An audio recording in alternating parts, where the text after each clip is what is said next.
I've never seen so many ways to interpret a 44-point victory. We will do that in just a few minutes. And of course, the biggest game of the year lies ahead in Happy Valley. Welcome to Ohio State Buckeyes Live right here at the Voice of College Football. Before you get settled, please like the video, share these videos out on social media, subscribe here as well. Kevin Noon's here to break down the Buckeyes. Steve Hellwagon awaiting in the wings. Kevin, appreciate you being here. You can catch Kevin's work, of course, at Buckeye Weekly. Buckeye Huddle. Yes. Sorry, we're pointing everyone to Tony Gerdeman's platform. I mean, we do want to do that, but not if they're looking for me. And so, Buckeye Huddle, everyone. Catch Kevin right there, the Big Me podcast as well. Well, I've never seen so many negative observations out of a 44-point victory, but I saw them concerning offensive red zone struggles, running game, those two in particular. You can't say much about the defensive effort, of course, turning the ball over constantly 6 times. But since we are in the business of being critical, I guess we'll start on the side of what did you take away that needs some improving? Yeah, when you look at this Ohio State game, it was a tale of two halves in a lot of ways, even though Ohio State did win 54-10, 44-point margin, but they got bogged down a lot with a lot of short fields. Their average starting position in the first half was incredible based on Iowa's inability to do anything offensively. And we can sit there and say, oh, short field, but you've got to be able to do things in the short field. And I think a lot of that shows what happened with rushing. They had 30 rushing attempts for 66 yards. Not a math major, but that comes out to a nice, neat little 2.2 yards per rush. Ohio State only had the one rushing touchdown. Ohio State had to settle for 4 field goal attempts. Ohio State had only attempted 3 field goals all season long, 2 for 3 from Noah Ruggles, and then sit there and deal with 4 of them within the red zone. So, I mean, it was certainly an ish, or 3 of them were in the red zone. 1 was from outside, but it was not their cleanest game by any stretch of the imagination. I'm not here to make excuses. I mean, they were coming out of the open week. I mean, there was just probably a little difficult to get up for Iowa, and Iowa plays really good defense, but none of that's going to matter going into this week for Penn State or any of the games the rest of the way through the schedule. I mean, Ohio State's going to have to play better, and I think that if you're an Ohio State fan, you should take some solace in seeing the adjustments that they made in the second half, and things, not necessarily the running game got any better, but, it seemed that they found some more success because they were able to adjust to some of the things that Iowa was doing. Steve, can you imagine in their young careers, Mayan Williams and Travion Henderson have ever experienced days like that? Because we know what they've done in college. I can't imagine going all the way back to Pee Wee football that they've ever averaged collectively like 2.5 yards per carry. Yeah, it was very much troubling, I think, to watch the way Ohio State tried to establish the run to no avail. And I think part of it was that early in the game, C.J. Stroud was also struggling a little bit with his accuracy, trying to fit the ball into tight windows in the red zone because they were taking over at the 25, the 35, the 40-yard line there in plus territory, and it really shortens the field, makes it difficult, and you can't really go over the top when you're already in the red zone. So Iowa was able to sneak an 8th or 9th man up into the box. And when there's no threat of the quarterback running the ball, they were able to tee off on the running backs, key the running backs. And, when you're in a single back formation, there's only one guy that can carry it. And so Iowa played really well defensively, at least against the run. And I think for the first half, to hold Ohio State to 26 points, given the fact they gave Ohio State the ball in Iowa territory so many times, that was somewhat of an accomplishment. And then I think that the defense for Iowa kind of gave up in the second half because the offense was so inept and going 3 and out and turning it over.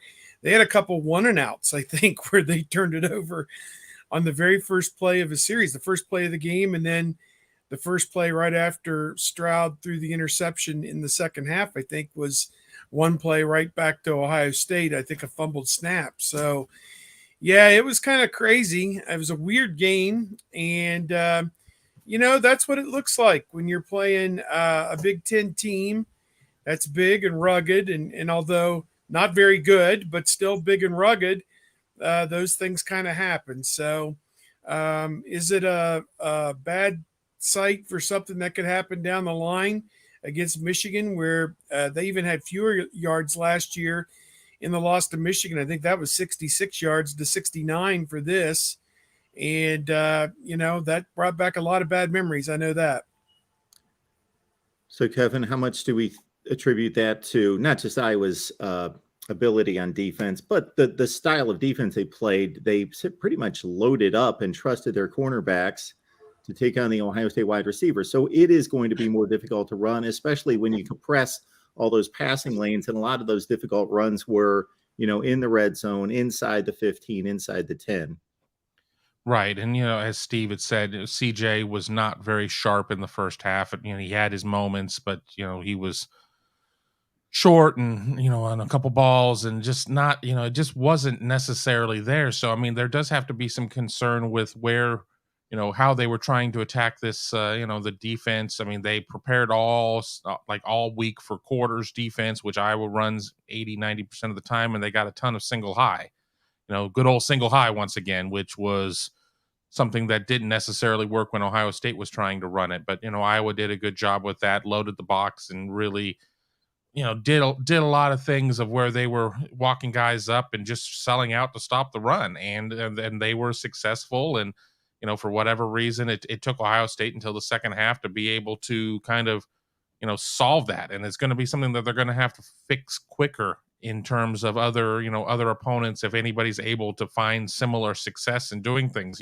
Fortunately for Ohio State, not a lot of teams out there that are going to be able to replicate that. I mean, Iowa is a perennial top 20 defense in most categories year in and year out, and a little bit better this year in terms of what they were able to do. But then you go to the second half, and a lot of people were questioning why Ohio State was throwing with 8 minutes left in the fourth quarter, but they were trying to put some football between the bad first half and where they stand now and sort some of these things out. And you know what? If Iowa was not going to show much resistance at that point, once the dam broke, then Ohio State was going to take full advantage of it and did with 4 passing touchdowns in the second half. Yeah, if Buckeye fans want a reality check, they do need to realize that the pitch and catch isn't quite as easy every week as it is for them. And those perfect throws and perfect catches and ridiculous catches in the tight window type passing that we saw that produced 4 consecutive touchdown drives in the second half, that's not like common to your every football program across the country. So we talked to our Iowa guy yesterday on our Iowa show on Tuesday, and they were a bit marveled by the precise, abilities of the passing game in the second half, that was picture perfect on a lot of occasions against tight coverage. But of course, they're used to seeing a whole other end of the spectrum. So I don't know if they're the best audience to judge a passing game, but still, when it got clicking, and they put up 54 against top 10 defense nationally. So. All right, we spin it ahead to the defense. Let's do that, of course. And this is a difficult judgment to make. But Steve, we'll go to you in regards to this defense has gone from stopping people to a turnover fest. And one thing we can say about the Iowa offense, they present little threat. They've got a tight end, and that's pretty much all they've got. But they don't turn the ball over. They're risk adverse, and Ohio State was able to turn them over. There were a couple gifts involved, but also some legitimate takeaways. Yeah, no doubt about it. I think Ohio State forced 5 of the 6 turnovers. The 6th one was the fumbled snap I referenced a little bit ago. Great job by Tanner McAllister, 2 interceptions in this game. I thought Zach Harrison knocking the ball loose for a fumble, that was great. He was almost unblockable, it seemed at times, coming off the right edge against the right tackle. And as I understand it, Iowa had some young guys, some sophomores, and maybe even freshmen or redshirt freshmen starting on the offensive line. And I think that really kind of impacted the bottom line. But yeah, we haven't seen Ohio State create a lot of turnovers, maybe 5 in the first 6 games. And then they had 6 in that game, or maybe it was 6 or 7 in the first 6 games. But basically, they doubled their turnover count in one game, give or take, one way or the other. So I think that's a positive. I think they're starting to understand what it means to get that ball out and to get those recoveries, and what kind of a momentum shift that can be for a team to take over and get possession in plus territory, what it means, even though they didn't necessarily capitalize on it a whole lot. Tommy Eichenberg had a pick 6, kind of like, well, if you guys aren't going to score a touchdown with these turnovers, I will, type thing. And that was kind of neat to see. He's played at an all Big Ten, borderline All-American level so far through 7 games, and that's one of those splash plays that'll help the highlight reel when it comes down time for people to vote for the top linebackers in the country. He's going to be up there, I think, on some of those lists, so that was good for him.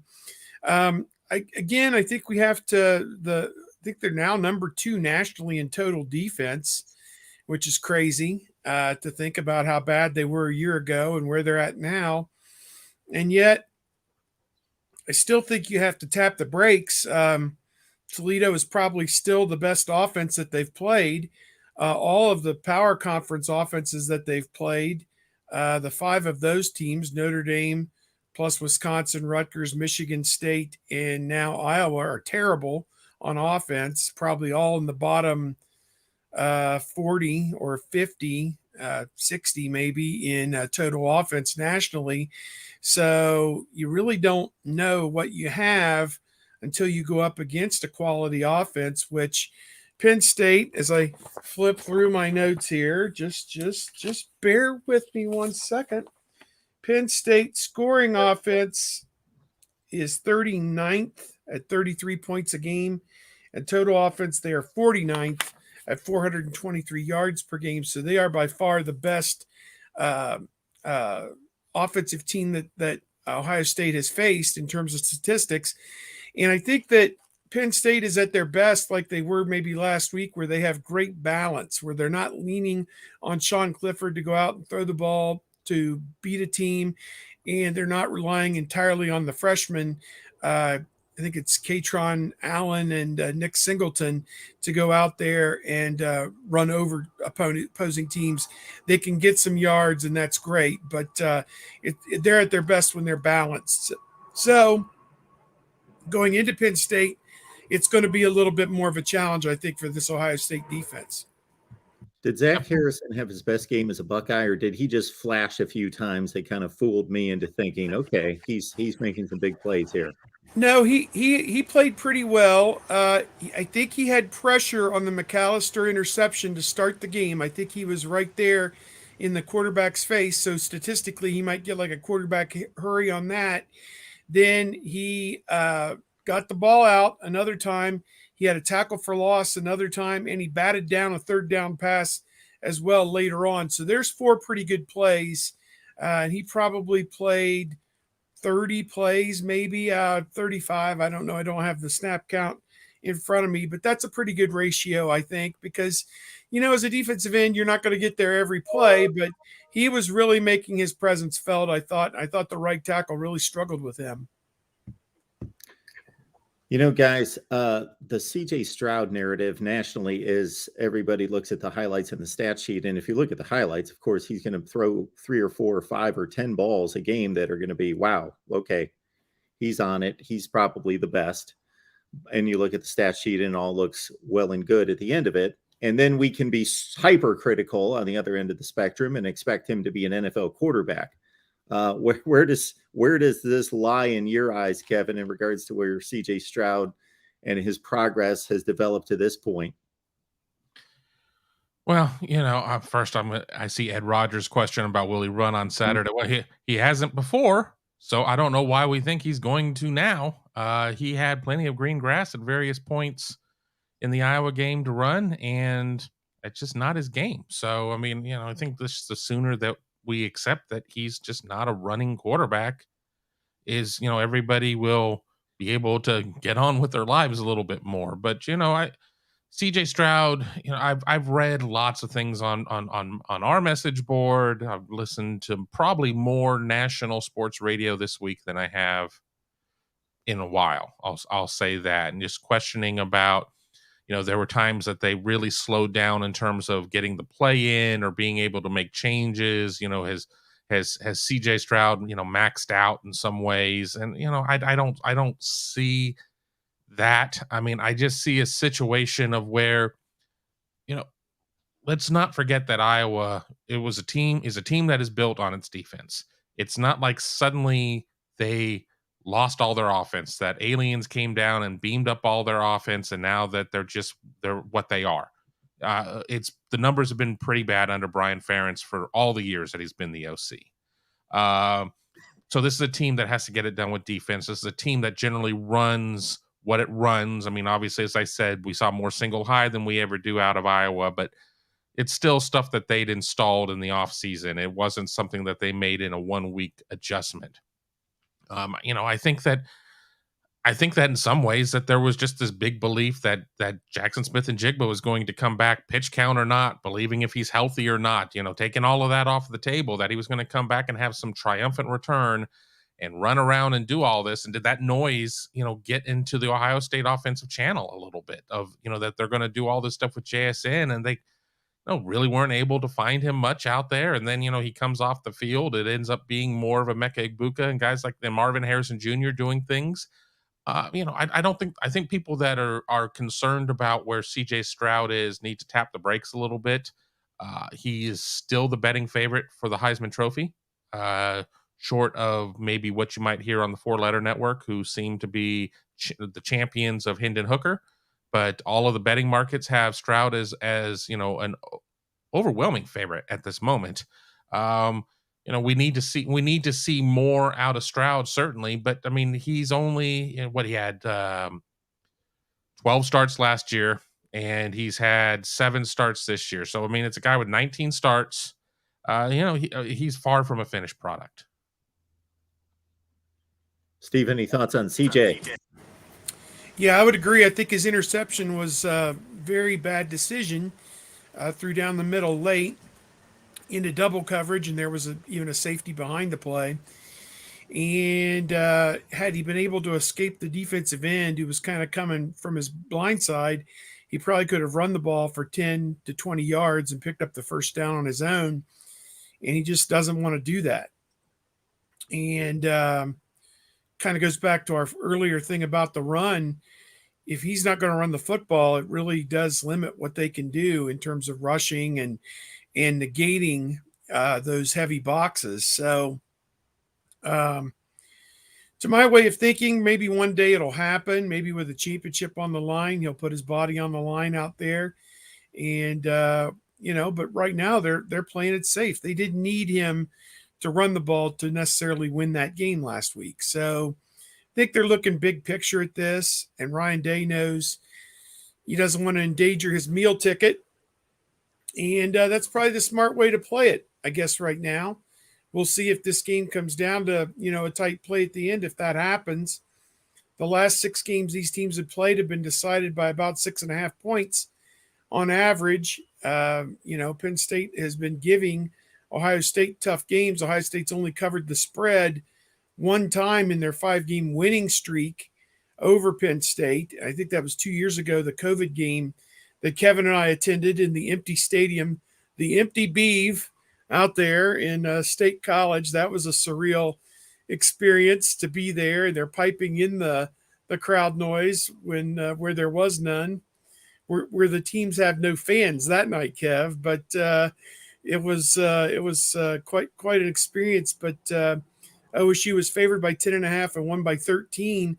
Otherwise, Penn State has played them right down to the nub the other 4 games in this 5-game winning streak. So if you go out there, particularly thinking, this is going to be another one of those pitch and catch CJ Stroud 5 touchdown, 300-yard games, I'm not sure that's the case. The strength of their defense is their secondary with Joey Porter and some other guys. And so Ohio State's going to have to go out there, move it station to station, play great defense, and earn it, is my feeling. But I honestly haven't come up with a score yet. I'm kind of torn right now on how that's going to go. But, Stroud is the one thing I'll say about him is he'll pass up those yards running the football, throw a bad interception, and then he'll come back and make 6 of the most amazing throws you've ever seen in your life to atone for it. And that's what he did when he led those 4 touchdown drives late. I've got Penn State's numbers here, and it's kind of interesting because they're number 5 in the nation in pass efficiency defense, but they're 79th in the nation in passing yards allowed. So, it leads you to believe that they clamp down when they need to clamp down, and they certainly have guys out there. As Steve had mentioned with Joey Porter Jr. and Jair Brown and Kalen King. Their secondary is very solid, but I think the biggest difference between this Penn State team, not to jump ahead, and previous Penn State teams is this one has a running game, and that's really where the difference is. I don't see huge appreciable differences in terms of where they were last year. I did pull up their numbers. They were a little better through 7 games going into the Ohio State game, which happened to be week 8 or game number 8 for them in that season too. They were about 6 points better in pass efficiency defense. Ohio State has seen this team before. They know what they're capable of. A difference is going to be the Manny Diaz defense. And, I think a lot of people have gotten much more concerned about seeing Penn State after Minnesota, a Minnesota team that did not have Tanner Morgan, its starting quarterback, had a redshirt freshman out there that I think went through 15 passes or something like that. Everybody keyed in on Mo Ibrahim. And honestly, it was a 3-3 game after the first quarter. It was still a competitive-ish game going into halftime. And then much like Ohio State, Iowa, the dam broke at halftime, and then Penn State was able to just kind of score at will down the line. So, I don't think that this Penn State defense is as good as the one that we saw against Minnesota, and it's not as bad as the one that we saw against Michigan. Yeah, I think it's probably a top 15 to 25 team in the country. And, of course, they have their toughest challenge, unless you're going to discard, hey, whatever you rate Michigan versus Ohio State at this point. We can start to make those comparisons because, of course, the Wolverines take on Michigan State this week, a victim of the Buckeyes. And so we can start to make those comparisons. We only have one at this point, and it's the Iowa game. The Buckeyes more impressive from a score standpoint, but if you break it down a little bit further, you can come to all sorts of conclusions. Penn State in the secondary. I will say this, Kevin, you break down the numbers as of a week ago. I don't know how much the Minnesota game changed this because, the redshirt freshman, I think, only threw 22 passes, 9 for 22 in that game, but they were giving up also the most pass attempts per game, which is obviously going to swell that total yardage figure. That's going to bring down your passing defense if you just look at the total numbers versus, again, the efficiency is much better for them. And I do think they've got the best secondary in the conference. And I for as much as the game's won in the trenches, and of course we'll talk about that, both sides wide receiver secondary matchups intrigue me because obviously the Buckeyes are elite at the wide receiver portion of this. Penn State, I think, has the best secondary in the Big Ten, at least, if not one of the top 5 to 10 in the country. And then if you flip it, Penn State provides with Parker Washington and Mitchell Tinsley, the tight end Brenton Strange, some obvious passing threats. Maybe they're not quite to the level of a Hamler or Dotson, but I think they're very close against an Ohio State secondary that's played well, but been the weakest portion of the defense so far.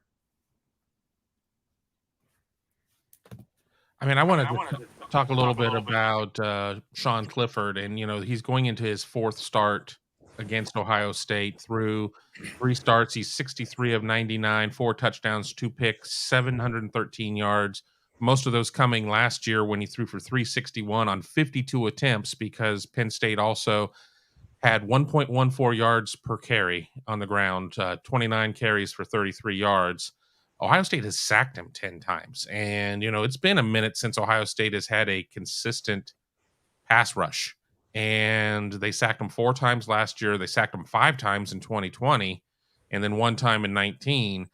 I think that I think that a lot of people look at, well, Clifford is a 60-year quarterback, so therefore, he's got to be great, and the old wily veteran, and we're only a couple weeks removed from people wanting to see Drew Aller out there and not Sean Clifford. So, and we're not that far removed from people saying, well, why did Mitchell Tinsley even transfer from Western Kentucky to Penn State? He wasn't being utilized. You look at the Minnesota game, most of the success were like seam passes to the tight ends, to Brenton Strange and some of the other tight ends. And that's where, obviously we're going to remember the great Parker Washington catch, the little one-handed kind of over the shoulder catch. But I think the real differentiation point for this team is going to be what Katron Allen and Nick Singleton are going to be able to do, because in the last 5 meetings, there's only been one game where Penn State has had more than 3 yards per carry, and that was the 2018 game where they ran for 206. But in the other 4 games, they haven't broken the 100-yard mark. So, it'll be interesting to see.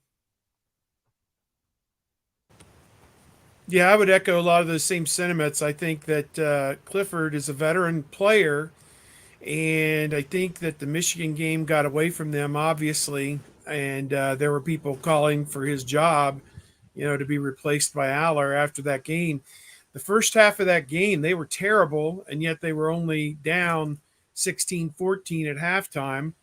And then they kick a field goal to go ahead 17-16 to start the second half, and then they just got blitzkrieged after that.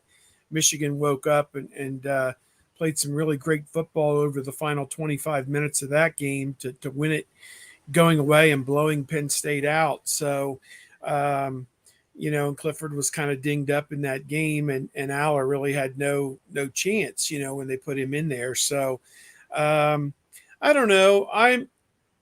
As I said, the past history tells us it's going to be a tight one, a good game, a close game.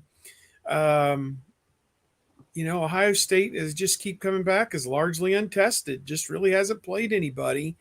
That's, only maybe 2 teams with winning records at this point, with Notre Dame now inching ahead to 4-3 after beating UNLV. And I don't know who the other one is, Toledo, I guess. I don't know, but everybody else is 500 or a game under. So, or 2 under. So, I want to see what they do. Here's Penn State. They played Auburn, and we can crap on Auburn all we want, but they have SEC talent. They have big 310-pound linemen. They have, Penn State's been at war with a big physical team, and they handled that pretty well, pretty easily. So, to discount them, as I say, I think the Michigan game was a little bit of a misnomer, but again, Michigan just kind of played bully ball with them. So I don't know. I'm torn on this one. As I said, I can't come to a consensus. 31-20, 38-20. Stick it somewhere in that range, maybe. I don't know. That's kind of what I'm looking at. Auburn is horrible this year. I know, but they are horrible. They've got bodies, though. They've got bodies. They didn't have a quarterback. I think they did have maybe who was still supposed to be their number 1 quarterback. They're down to, like the janitors out there playing at quarterback for them right now. It's not a good situation. But what I want to say is we need to, and by not we, I don't mean the 3 of us, and I don't mean Ohio State people or whatever. We have to make a decision right now. Is Penn State good or is Penn State bad? Because if Ohio State goes out there and rolls Penn State 42-20, 42-21, whatever, the people are going to come out and say, well, Penn State wasn't good anyway. And once again, the best team that Ohio State has faced is Toledo, yada, yada, yada, and we'll be there. So, a decision has to be made by the national consensus of Penn State is good or Penn State is bad. And then, with whatever comes out of this game, you make the decision, and the Ohio State narrative goes from there. Whether or not it was, okay, finally Ohio State's been challenged and played a decent team on the road, or it's, well, Ohio State just, the Big Ten's crap, and Ohio State is, Ohio State and Michigan are just playing out the string until they get to dance at the end of November. I doubt if I'm going to see too much that's going to change my mind on Penn State, because I'm pretty sold on certain areas of their team. And I think I don't know if they're question marks, but I just don't think that they're going to ever be extremely good this season at particular aspects of the game. I think the offensive line has been upgraded tremendously, but it's still not elite. It's not a great offensive line. These two freshman running backs, especially Singleton, are really, really good. Should they be better as sophomores? Can they handle this kind of situation? Well, they went to Ann Arbor and they played okay. They weren't the issue. They went to Auburn and rolled up 245 yards rushing. So I'll kind of split the difference between you two when it comes to Auburn. Auburn's hung close with LSU. They've beaten Missouri. They're okay. They're not that good. Ooh, Missouri. Well, Missouri hung with Georgia, so we could always kick the can down the road. Doesn't work. This isn't 8th grade math. You can't. Well, so and so did this against so and so. That's not how it works. Well, if you throw it all together, yeah, Auburn's not a good team. Absolutely, they're not a good team. But on the schedule, against what Ohio State's played, that's like Penn State. How good is Penn State? I'll go right there along with you in terms of, people are going to form whatever opinion they want, which I'm guessing most people are going to form it as Penn State's not that good, because they went to Ann Arbor and they didn't look good. So that can't be taken away. So if Ohio State looks great, it's going to get flipped on Penn State not being very good. Although my personal opinion is that they're a good football team. Not great, not elite, not playoff caliber. I think they're good. I don't think there's any question. They've got talent all over the place. They've recruited in the top 10 to 15 in the country, and more recently better than that. So I think they're capable. They have their warts, but I think they're the third best team in the Big Ten. Which is an indictment of the Big Ten. Yeah, there's only 4 good teams in the whole Big Ten. So yeah, it's and I'm stretching that to give Illinois at 6-1, that distinction. But somebody has to win the West. Yeah, somebody has to win the West. Well, Illinois is going to put a stranglehold on it Saturday night against Nebraska. Unless Nebraska wins, unbelievably, they would be tied for first place. Can you imagine? It's unbelievable. Gross. Yeah, it's a mess over there. It is a mess. Or Illinois. Scott Frost left them a loaded cupboard, Or Illinois runs the table and goes to the playoff. How about that scenario? 12-1. I'm not saying that's going to happen by any stretch, but you're putting a lot of faith in Bert. It's there. Hey, there's one scenario making the rounds. If Penn State were to beat Ohio State, what happens in a 3-way tie at the top where they're all 1-1 against each other? And I believe what prevails, this is crazy, is the team whose combined records of their Western Division opponents that is the best gets the nod and gets to go to Indianapolis for the championship game. And right now that's Michigan would have it. Ohio State's actually third in that comparison right now. The numbers are pretty close, as you might imagine, but it hurts Ohio State, obviously, that Iowa and Wisconsin, I think they're only looking at the Big Ten records of those 3 teams that you play from the West. And I think Ohio State's 3 Big Ten opponents from the West have a combined 5 wins. And it hurts, obviously, Northwestern may not win a game. So I guess they did win one with Nebraska. But basically, if you're Ohio State, you need Iowa, Wisconsin, and Northwestern to win all their games, unless you go out and just take care of business this Saturday against Penn State, and then all that kind of floats away. But yeah, we've wasted a minute talking about a scenario that's never gonna amount, because Ohio State is going to win this game on Saturday. Now you can take that snippet at the 33-minute mark and run it back next week, I guess, if I'm wrong. Well, I know that in the offseason I was playing the law of averages and picking Ohio State to go 11-1 in the regular season. And I was not picking them to lose to Michigan. So this would kind of be the one, but I'm not necessarily expecting it now that we're here. Just playing the law of averages. Okay, they'll probably lose one along the way. Notre Dame, Penn State. And I guess thinking they can't lose to Michigan and get to the Big Ten championship game. They can't lose that one. So that's not going to be the game that they're going to lose, even though that's the best team they're going to play. So You don't always lose to the best team on your schedule. All right, we've got a few notes concerning some players coming back or switching positions. We got Jackson Smith and Jigba. Steve, back healthy, ready to play, or hopefully healthy and ready to play, but will be playing this Saturday, we're being told. I don't know.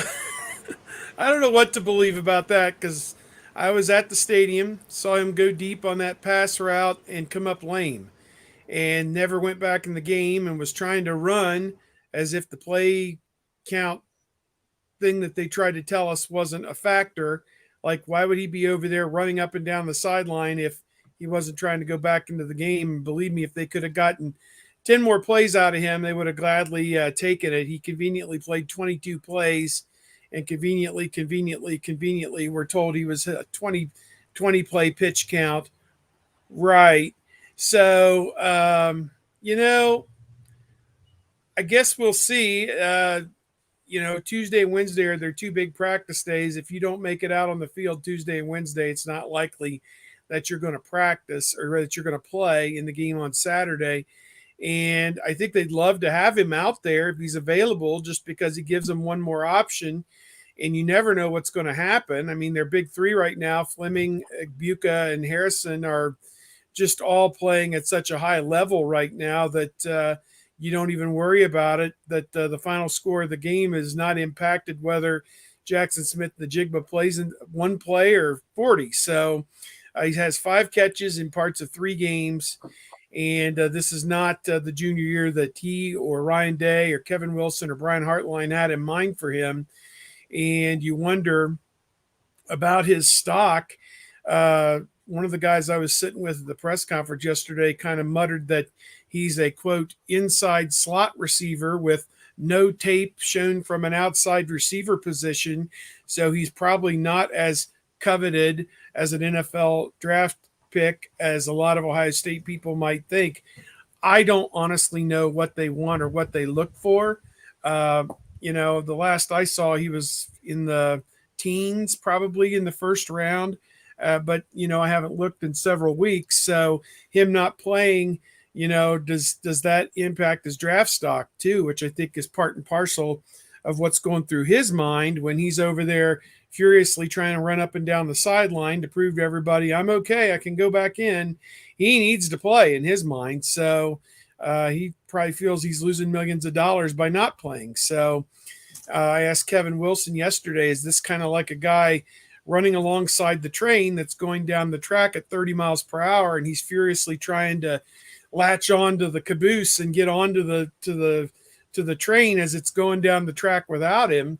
And does the train have to slow down to squeeze him in there and force the ball into him and hope to get him going? And yet you got to win football games and look good doing it, and all these other things that you got to do in college football. So a lot of masters to serve there. But Kevin, you were at the game. What was your take on it? I didn't come away feeling real optimistic that he'd be back this week already, but coach is saying they're hoping. Yeah, I don't know what level of subterfuge this is or whatever is going on with it, because I mean, it wasn't like he immediately, that he was screaming in pain or anything, but he obviously looked like he was uncomfortable, and then they were stretching him and they were dealing with him, and he wanted to go back out there, but that's, competitors want to compete. I mean, that's should come as no surprise.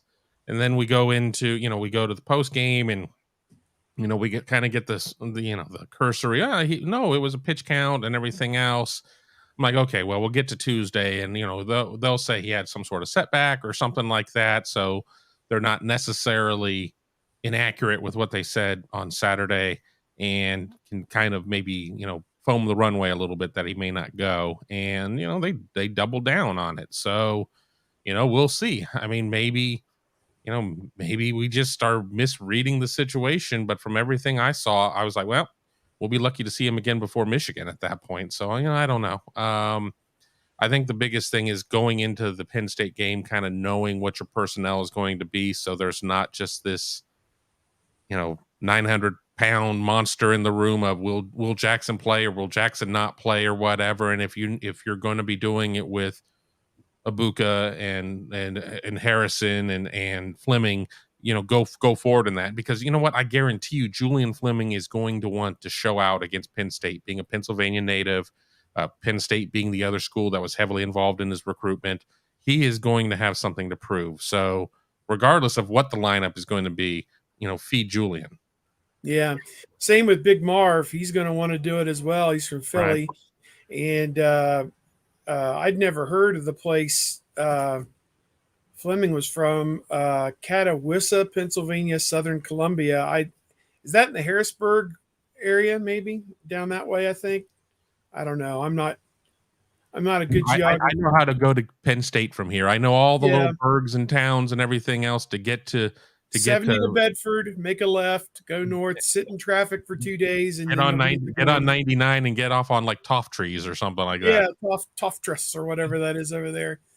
I love going to Penn State, by the way, other than in the 90s when we went, it was like, oh, we're so glad to be part of the Big Ten. Here, have a hot dog. Here, have a beer, whatever. But then Ohio State started beating their brains in year after year after year. And now they're shoving Ohio State people down, and they're throwing bags of urine on the Ohio State band and, doing these kind of boorish type things. I think as Joe Paterno became older in the 2000s, and his influence, he didn't speak as much publicly, and his influence on the fan base became less and less and less. In his last 5 or 10 years, some boorish behavior kind of took over there, but it used to be one of the great places to go to watch a game. But kind of digress on that. But looking forward to a raucous noon start there at the Beeve on Saturday. Should be fun. Staying 90 minutes out, so that'll start the day that much earlier and everything else, and it's hard to justify staying Saturday night as well. So Rivalry will be at 0500. Saturday is going to be a long day. Yep. Chip Tranum has made more conversions from linebacker to running back to linebacker than anyone in civilization. And the latest is obviously to help out at the running back position. And there's only so many linebackers on the field. So Ryan Day addressed that at his news conference. But he's basically the fourth option, right? You go to Dallin Hayden at number 3, and then it's Chip Tranum in case of an emergency, and he had 1 carry in a 44-point victory. I could see Chip being kind of 3A because he's somebody who's played. done it. He's done it in big games, and ball security means everything. And you have a lot of tape on what Chip was able to do at Arizona State. Dallin Hayden, yes, he's seen some snaps and everything else, but he's still a true freshman, and so on and so forth. So, I think that if Ohio State needed to trot out a third running back in this game, that it very well could be Chip. Yeah, that's a good point. He's been a good safety valve, I think, for Ohio State. I mean, they've thrown him in on special teams and kick return, and he was a blocker this week on kick return for Xavier Johnson. Maybe that'll be the look that they go with going forward. But, I think he can help them on offense. He played offense at Arizona State and wanted to come first get out of Arizona State because that was a sinking ship, as we've seen. And then get back to Ohio, and there's his stats there. He played quite a bit there. So, if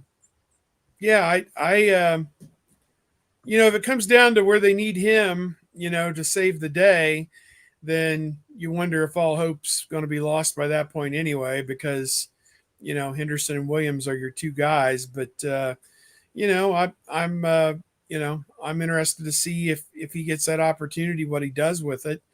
I don't know that Mayan Williams is going to go to the NFL after this year, but it just makes you wonder if something like that were to happen. Does Chip Tranum get bumped up to number 2 next year at running back? So, I guess we'll cross that bridge when they come to it. Ryan Dawes, thank you so much for the super chat. Appreciate that, sir. Good morning.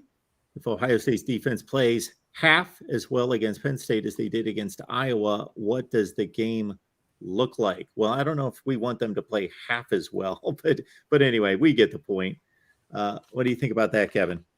I mean, I think that Ohio State certainly. I think Ohio State fans would be disappointed if the defense didn't play at least half as well as they did against Iowa, and that doesn't sit there and say, well, six turnovers forced turns into 3 or whatever. But I think we kind of know what this defense is about. Now it's a matter of being able to get out there and make plays against guys that are trying to move the ball. I think it's really going to come down to what the running backs are going to be able to do, mostly Singleton. I know Allen is getting a good run as well, but Singleton's kind of the guy that I'm looking at for Penn State.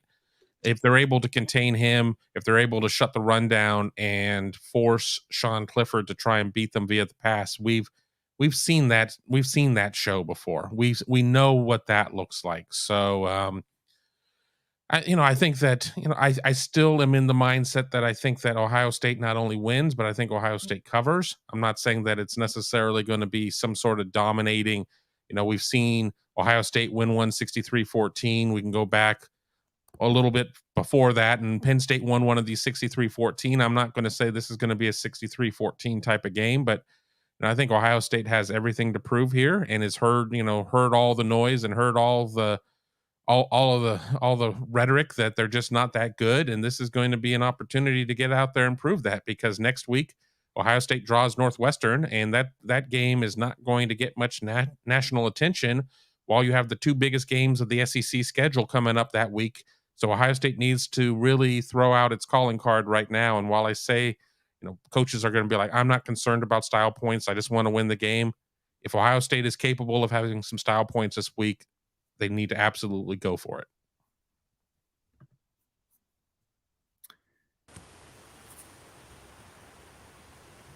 Kevin, we appreciate you being here as always, making this work for us each and every week. Join Kevin on the Big Me Kickoff podcast and also Buckeye Huddle. Anything we need to know about? Of course, Tale of the Tape's coming up, right?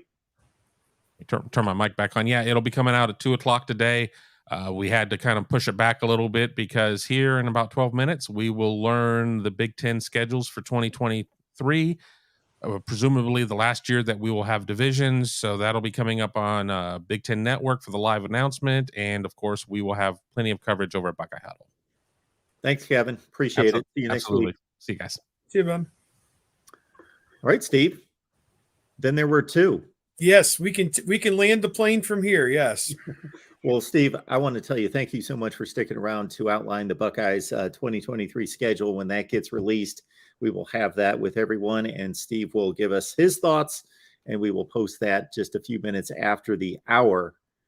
Well, memories of Penn State, Happy Valley. What are the good and the bad, the high points and the low points for you? Excuse me. I wrote a big story that's on Bucknuts about every matchup Ohio State and Penn State have ever had. The all-time series, this is the 30th year in a row that they're going to play, which now makes Michigan, or Penn State rather, the longest continuous streak for Ohio State because the Michigan game was canceled in 2020 because of COVID. So that is the longest continuous streak that Ohio State has live right now is 30 straight years with this one. And of course, 1993 was the first year that they played as members of the Big Ten. This will be the 38th time they've played. Ohio State has the edge 23-14 all time. They've won the last 5 games, and I think 9 of the last 10 as well.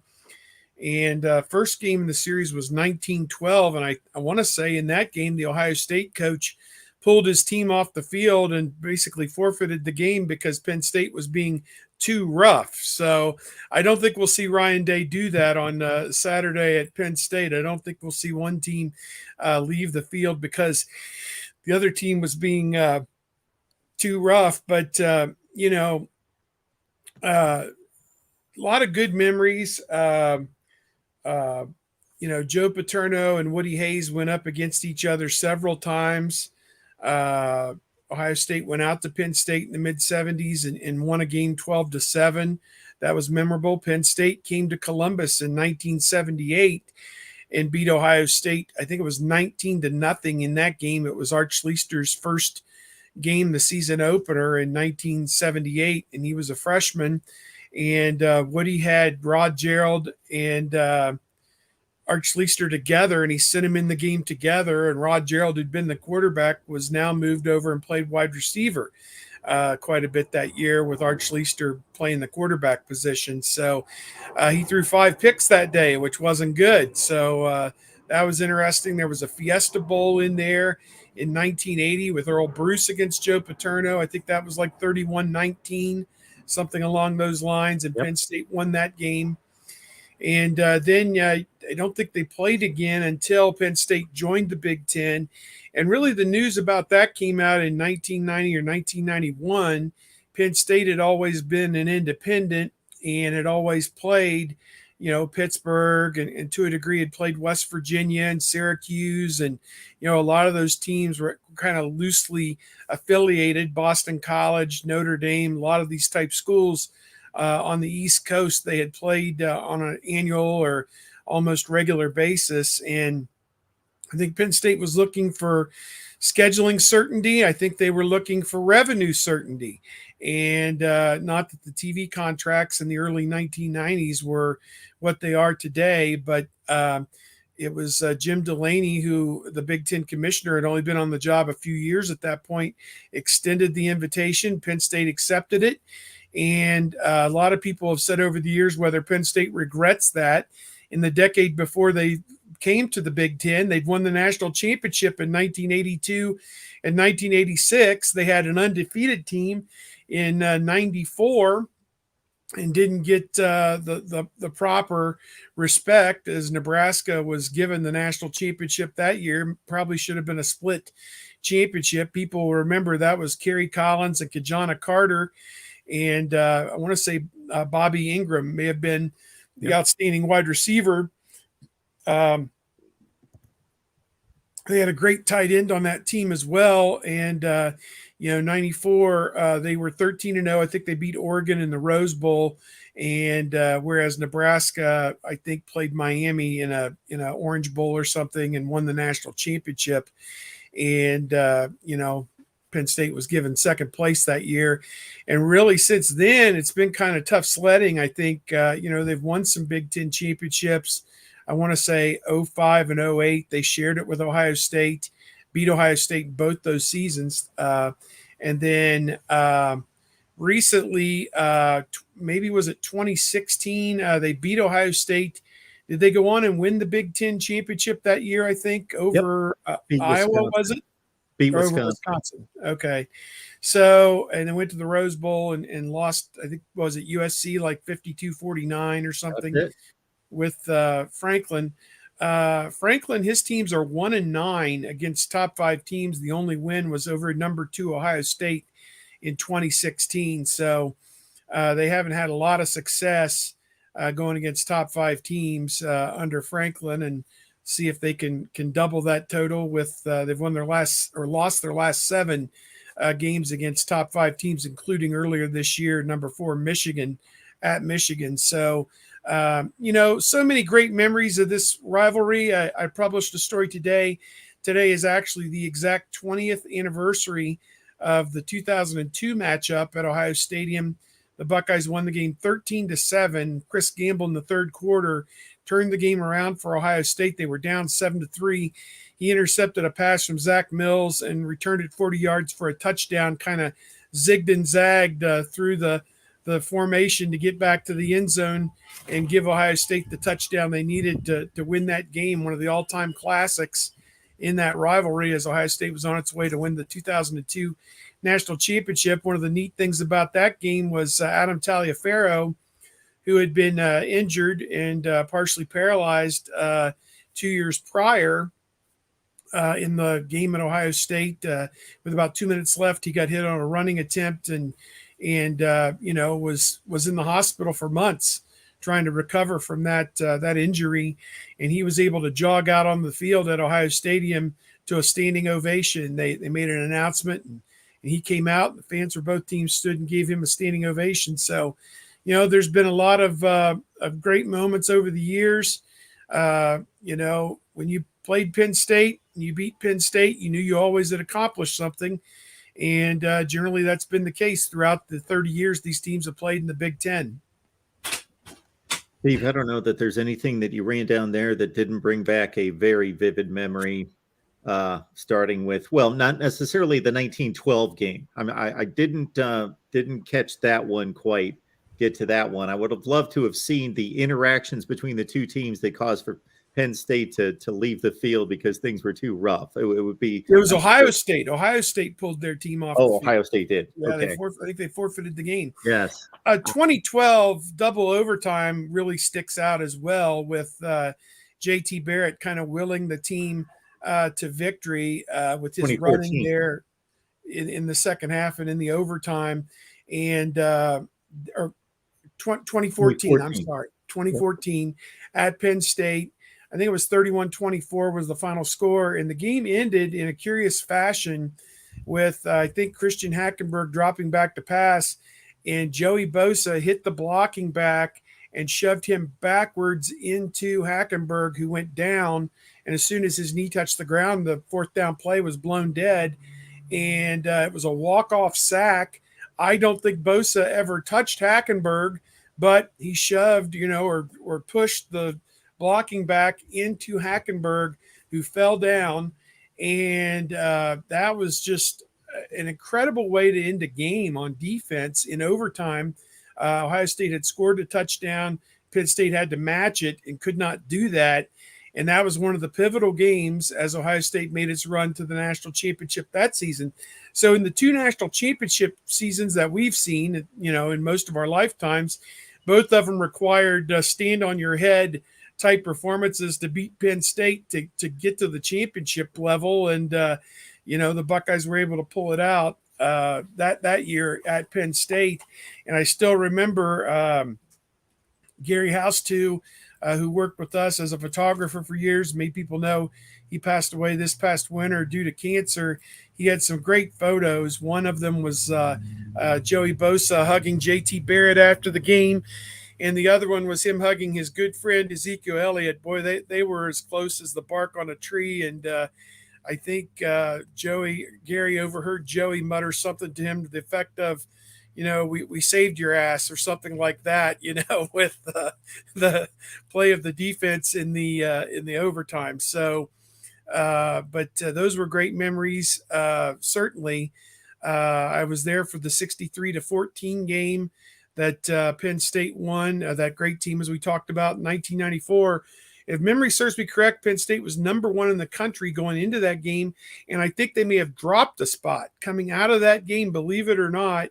And they ended up number 2 the following week. Nebraska must have done a number on somebody or beat a highly ranked team. Ohio State was only ranked number 20 when they played out there in 1994.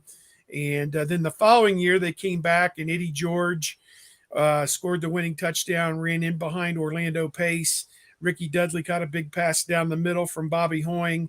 That Ohio State team was special in 1995, although they didn't have much to show for it when they lose the game later in the season to Biaka Batuka, and then lose the bowl game to Peyton Manning, a young Peyton Manning, to Tennessee. But Ohio State, Penn State joined at the hip. I mean, it's not the rivalry game for Ohio State. That's Michigan. I think it is a rivalry game in many respects for Penn State.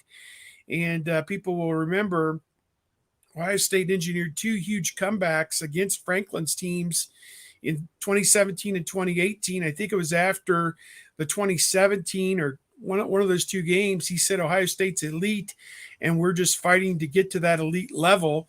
And those comments were brought back to him yesterday, now 4 or 5 years later down the line, and asked about, are you still chasing to be elite? And he used it as his opportunity to basically put the new president, I'm going to go inside because we're getting the horn here, the new president, the new athletic director at Penn State on blast in his constant quest to get better facilities at Penn State. He thanks Sandy Barber, the former athletic director. I think she may have been the one who hired him, but he is definitely on the prowl now to get upgrades. for the facilities at Penn State, and used that question as his impetus to put the hierarchy on blast. That hey, we're making you hundreds of millions of dollars over here. You need to feed the monster, because the other schools in the Big Ten have better stuff than we do. I'm going to step out just 1 second to shut the door. Absolutely. So we've got a few programming notes to let you know. Steve's hanging on because the Ohio State 2023 schedule release is coming out in just a few minutes. We're going to post it. We've got it in our hands, but needs to be released in terms of to the media and them given the permission to go ahead. So we will do just that in just a few minutes. So about 5 after the hour, 5 afternoon, we will break down the Buckeye schedule for 2023. Also want to remind everyone that our buddy Pat Murphy stops by from time to time every couple weeks or so from Bucknuts as well. And Pat and I are getting together at 2 o'clock. So we just figured, hey, why not go live, take some comments and questions from all of you. So special edition of Buckeyes Live here at the Voice of College Football with Pat Murphy coming up at 2 Eastern. And then Penn State folks, we're going to give you your shot as well, of course, fair and equal time here at the Voice of College Football. So our Black Shoe Diary guys at SB Nation stop by tonight at 8:30 to talk Penn State with us from the Penn State angle. All right. Yeah, so many memories. And I actually checked out Art Schleicher's numbers against Penn State in not the 5 interception game, because he went on to throw 4 TDs that season, Steve, and 21 picks. Oof. I mentioned that number, him being my favorite player in the history of Ohio State football, and certainly those were my formative years. So of course, those favorites never die. I throw that number at my son, who just can't imagine, quarterbacks posting those kind of numbers. But then in 1980, I remember this being kind of an aerial circus for its day. Schleicher threw for 244 yards in the first half against Penn State in the Fiesta Bowl, but then Penn State roared back to win that, as you mentioned, 31-19. Were they ahead 19-10 at halftime, maybe, and then got blitzed in the second half? I know it was as much as 19-7 in the second quarter in that Who one. was the quarterback for Penn State? Was it Fusina or was it Blackledge? That was Todd Blackledge. Todd Blackledge. And was he still there when they won the championship in 82? 82, yeah. So he was just a sophomore in 1980. And they had Kurt Warner at running back, who ripped off like a 60-yarder to get Penn State on the board first. Yeah, man, they had some great. Hey, you're talking about 2 programs that can really both claim linebacker U. When you talk about Jack Ham and Arrington and all the guys in between those 2 and the guys that have come since then that have gone on to play in the NFL, so many guys over the years that they called that linebacker was linebacker U, but at the same time, Ohio State can claim it as well, with Spielman and Laurinaitis and Katzenmoyer and so many guys over the years, Steve Tovar and Randy Gradishar and Tom Cousineau, Marcus Merrick, Glenn Cobb. I mean, Thomas Pepper Johnson. I mean, it just goes on and on both sides of this rivalry. That's maybe the position that I think, or one of the positions that's recognized as both of them you could refer to as linebacker U. But, I think obviously, both have had their share of great running backs. Capoletti won the Heisman Trophy at Penn State. He may be their only Heisman Trophy winner, isn't he? That sound right? I believe he is. I can't think of another one. No. I think Ohio State's had 6 guys win 7 Heismans. Penn State only has the 1.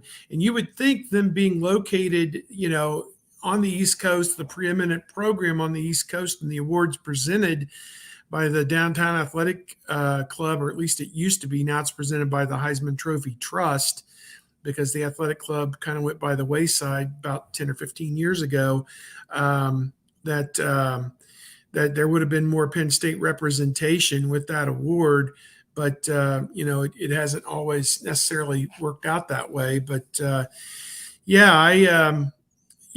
as I say, we have a routine trying to get in there and out of there now. As Kevin said, we don't bother driving all the way to State College, the day before because, the hotels at State College are $300. So, we're going for work. This isn't recreation for us. We don't save up our money personally. We're spending somebody else's money to go there. So we're trying to save the company a little bit of money. We'll stay at Bedford, which is kind of a little crossroads town where the turnpike continues on toward Harrisburg one direction and Washington, D.C. the other direction.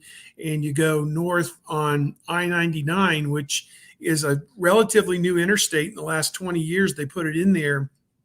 It was always a 4-lane road until you got to Altoona or a little north of Altoona. And then it was a 2-lane road the last 20 miles from Altoona into State College. And it would start backing up on game days about 15 miles out. And you want to talk about no fun.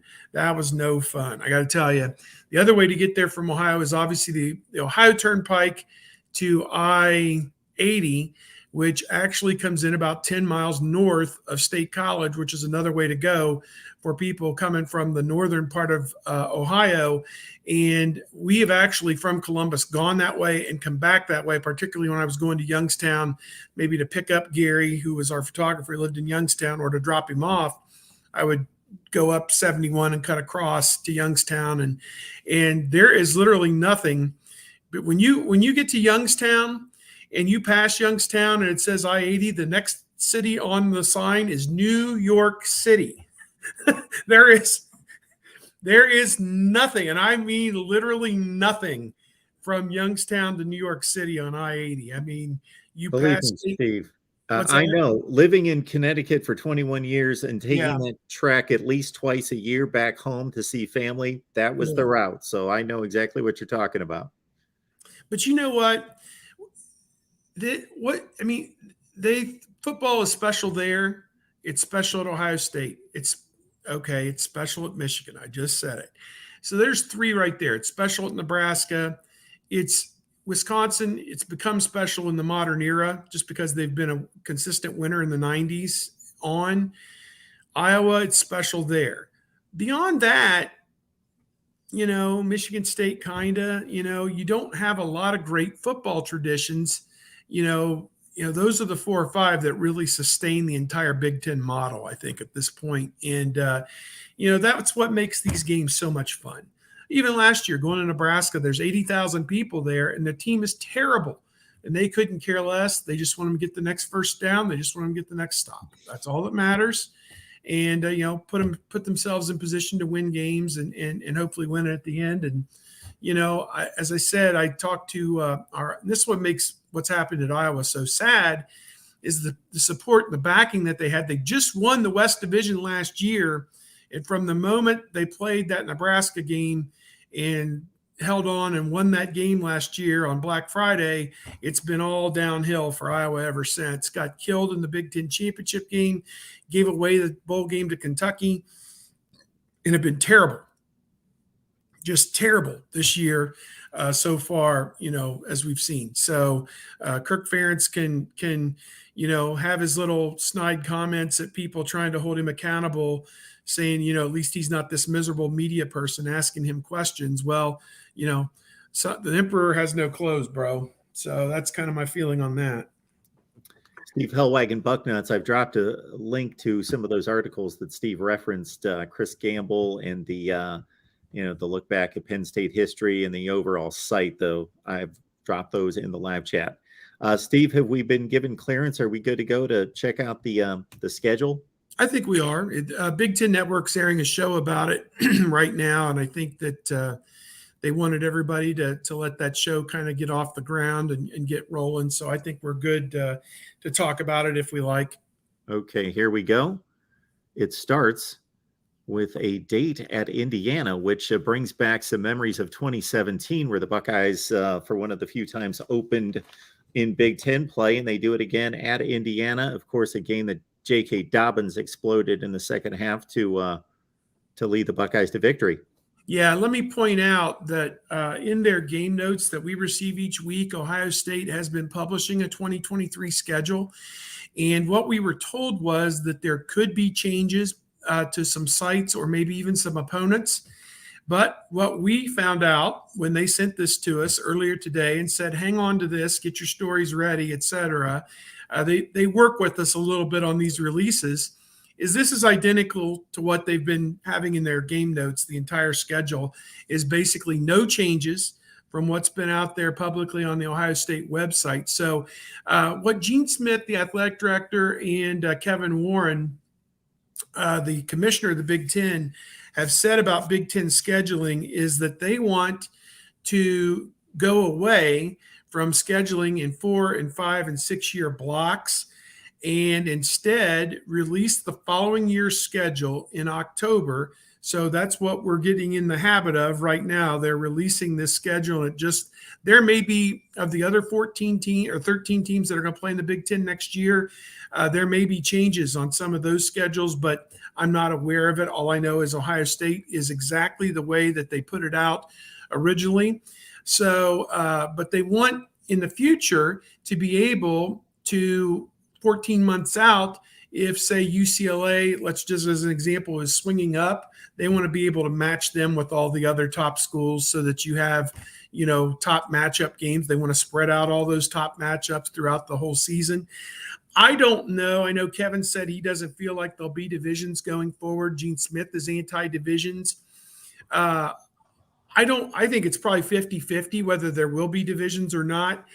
Those schools in the West probably would never be represented if there weren't divisions because the top two are probably going to come from Ohio State, Penn State, or Michigan, 5 out of 6 years. 2 of those 3 teams are probably going to be in the championship game most years. So, with 16 teams, you spread the wealth a little bit. And honestly, the Indiana what would it be? The Indiana-Illinois state line would be a perfect divisor. You would put Purdue over in the East and put USC and UCLA in the West, and you would have eight schools in each of the 2 divisions if you did it strictly by geography.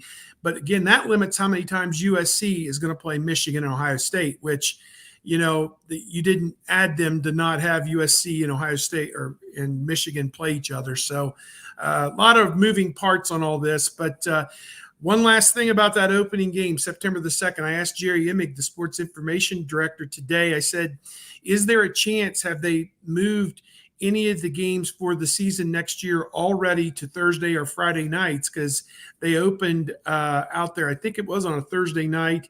They opened on a Thursday night last year up at Minnesota. And he said, no, Minnesota will have that next year, I guess, because it coincides with their state fair in Minneapolis that happens that Labor Day weekend, I guess.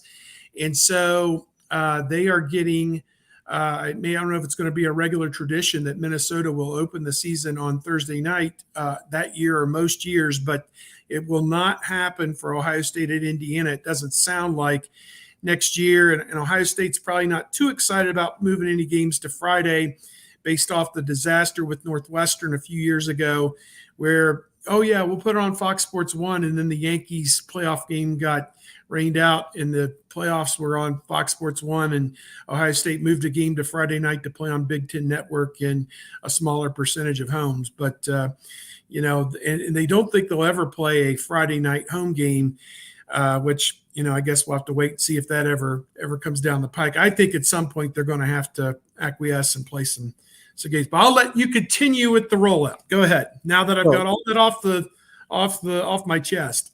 Well, Steve, we're big on analyzing schedules here at the Voice of College Football. So we do this on a regular basis in terms of dissecting all this. So the 2 things that jump out to me, the 2 things that I'm looking for, I should say, would be, of course, where's the big non-conference games? So very different than this season's rollout. Notre Dame in game 1, the Buckeyes are going to have 3 games under their belt, including a Big Ten opener before they meet Notre Dame. And then, of course, it's always, who do you play in the West? What's that draw out of the West? And we see it's Purdue, we see it's Wisconsin, and we see Minnesota as an interesting lead into the Michigan game.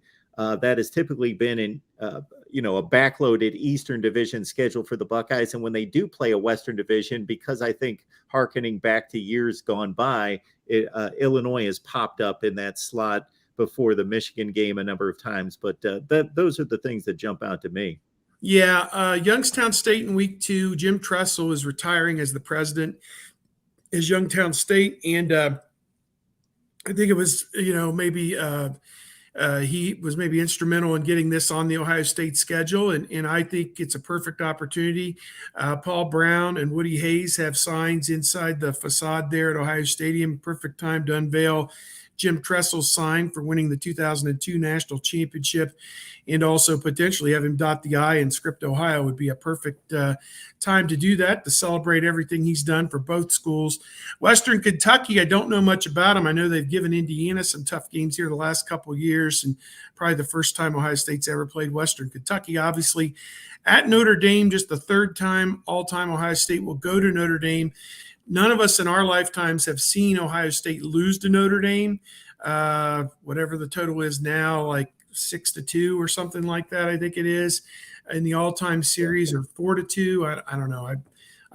My math is, it would be 6-2 because it was a home and home series, 2 bowl game. No, it's 5-2. Yeah. And then the game this year. So 5-2 Ohio State all-time. Haven't lost to them since up there in 1936. And Marcus Freeman's second year, and I think they're hoping to gain some momentum here in the second half of this season that will lead them into some big things maybe next year. Got to get some position shored up there. At Purdue, I'm trying to think when Ohio State last played Purdue. Well, they lost the 2018 game. Yeah, it might have been it. Lasted. They played Nebraska in so many of these crossovers in recent years. I'm sorry, Steve. Of course, they went to Purdue. That's the last time they went to Purdue. Of course, they blasted them last year at the put 59-31, something like that.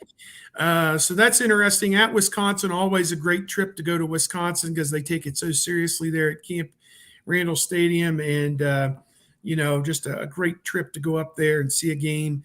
In Minnesota, as you said there at the end, interesting. The Gophers coming in the week before the Michigan game, and Michigan could have the edge next year. Obviously, they'll have the quarterback there, and with McCarthy, I guess he would be in his second year as the starter, whereas Ohio State would have a first-year starter if we're all of the opinion that C.J. Stroud's gone. So, yeah, it was kind of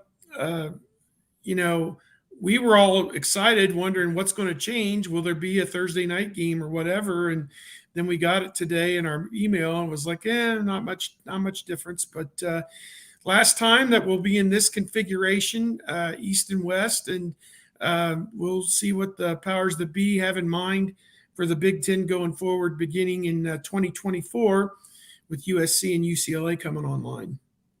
Absolutely, folks. So if you're nostalgic for the past and you like to hold on to such things, of course, take a look at this schedule, soak in the 23 season, because that's going to be the last iteration of this version of the Big Ten. Is every couple decades we get a new iteration of the Big Ten. Of course, the last big change was splitting up in divisions. Well, I guess that was done twice in the span of 4 to 5 years, of course, because they didn't like how they did it the first time with the legends and leaders and confused the nation. And then they redistributed everyone 4 years later, starting in 2014. And then before that, you would have to go back to the Penn State edition back in 1993. All right, Steve, we appreciate you hanging around to give us perspective on this and help us with the schedule release. Yep, great to be here. And again, we'll have all kinds of stuff the rest of the week on Ohio State and Penn State. Should be one heck of a game. And, looking forward to going back to Beaver Stadium when there's fans there. I mean, that's been 4 years now since we saw that. And most of the times that we have gone there, really back to 2009, they've all been night games. So Ohio State will get a little bit of a taste of a day game. And again, everybody understands Fox has the first pick of the weekends. They took Ohio State, Michigan. Most years, ABC and ESPN gets the second pick, and they take Ohio State, Penn State. So that's why it's been a night game most years. Well, ABC and ESPN took Ohio State, Notre Dame as the second pick. So that left the third pick of weekends to Fox, and they took Ohio State, Penn State with the third pick. Obviously, with their big franchises, Big Noon, and with the World Series game 1 or game 2 on Saturday night. obviously this had to be a noon game if it was going to be on Fox. And kind of cool. We'll be in Pennsylvania for World Series Game 1 on Friday night, and hunker down and maybe join the Phillies fans watching that. Yes, I think there's a lot of us in the state of Ohio that are definitely taking whomever was going to be playing the Yankees or the Astros in the World Series. That was the only thing I have on the Astros is Dusty Baker. Was a longtime Reds manager, and I'd like to see him win one potentially. Theoretically, the Astros have stopped their cheating ways. Nick Castellanos was also a former Red on the Phillies, so I got a little bit of rooting interest on both sides. And whatever, if the Reds can't make the postseason, at least watch it here and there, and whatever. So, folks, we're going to be back at 2 Eastern with Pat Murphy to talk more Buckeyes football. So join us back right here, and in 10 minutes on the Oklahoma channel, talking Sooners as they prepare for Iowa State. Steve, appreciate you hanging out, making this happen for us. All right, take care.